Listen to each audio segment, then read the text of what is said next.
Professor Brandon, and I learned that the Brodmann's map is based on anatomy and cellular structure, and he also postulated some functions. Some areas are responsible for certain functions, and also it reminds me back to the phrenology. So, and it also postulates some function according to touch. So, could you explain us for the difference between two Mm, theories? mm. So the phrenologists believe that one could tell the function of the brain by just examining the skull.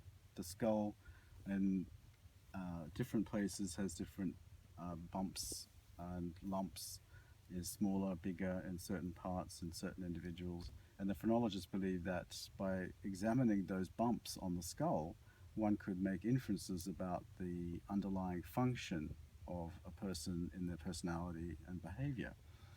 But the Brodmann's area, which coincidentally was shortly after the phrenologists became discredited, is much more precise examination of the brain as a as a cellular structure. So Brodmann worked with brains at post-mortem, that is, after the person was deceased. Then he sliced the brain. That's the job of a neuroanatomist, is to slice the brain, record different cellular structures that are seen both macroscopically and microscopically. And so his job was a little like making a map, where he would take a slice from the brain. He would then look under the microscope at the slice, and he would then give a number to those areas that were similar in their cellular structure. Those that were different would get a different number. So that's how the Brodmann's map is different to the phrenologists. So, although just as you said, although there are differences between the structures and the cellular and also the anatomy, that doesn't mean they are different in function. That's correct. So there's no necessary relationship between the cellular structure and its different features and any behavior or personality functions of an individual, which makes it different to phrenologists. Of course, that's not to say it's not possible for there to be a relationship between a Brodmann area and a specific function, and we'll see that that is sometimes true.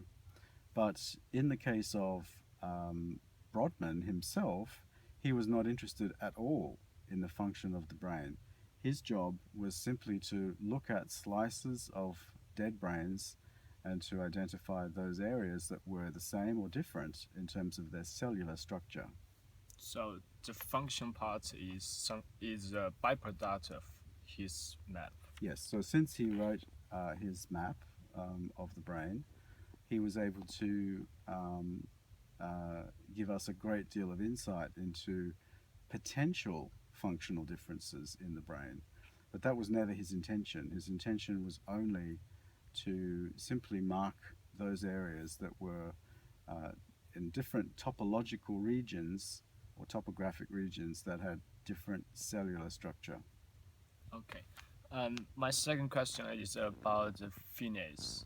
And I found a lot of versions of his story, and some story ended with his full recovery from his damage. And I also learned that he suffered from the psychological problems with his damage. So I was wondering whether he can recover from such psychological problems at that time, and also for the psychological problems with neuro neuro disease today. Do we have treatments to help them to rehabilitate? Mm. So in the case of Phineas, no, there's no available rehabilitation to correct his personality changes. So his psychological problems stayed with him for his life.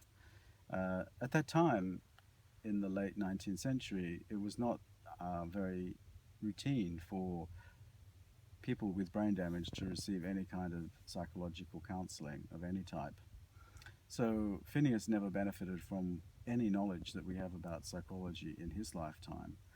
In the case of neuropathology today, then yes, there can be many, many interventions to help for, say, dementia, for stroke, for Parkinson's disease, uh, for developmental disabilities such as autism. These types of neuro impairments can be modified with specific behavioral and cognitive treatments. And that's part of what the speech therapist would do by treating the language or communication impairment. They can remedy the lost function after damage to the brain.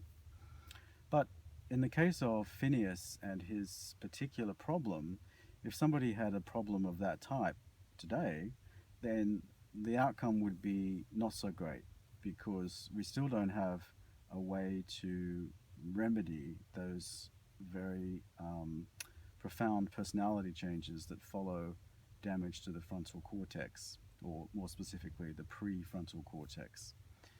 In the case of damage to the prefrontal cortex, which is the area just to the front of the frontal lobe, then we find usually that there is permanent damage to the psychological character of an individual.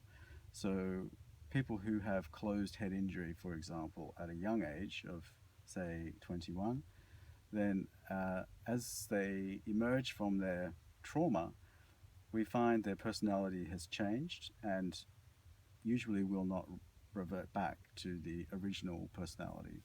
So a quiet person may become very irritable and unpredictable for much of the rest of their life. We can use some behavioral measures to modify that behavior, but we can't repair the neural tissue that is necessary to correct the personality change. So the symptom is Irreversible. with the lack of the brain tissues. At this stage, with damage to the prefrontal cortex, yes. Okay, thank you.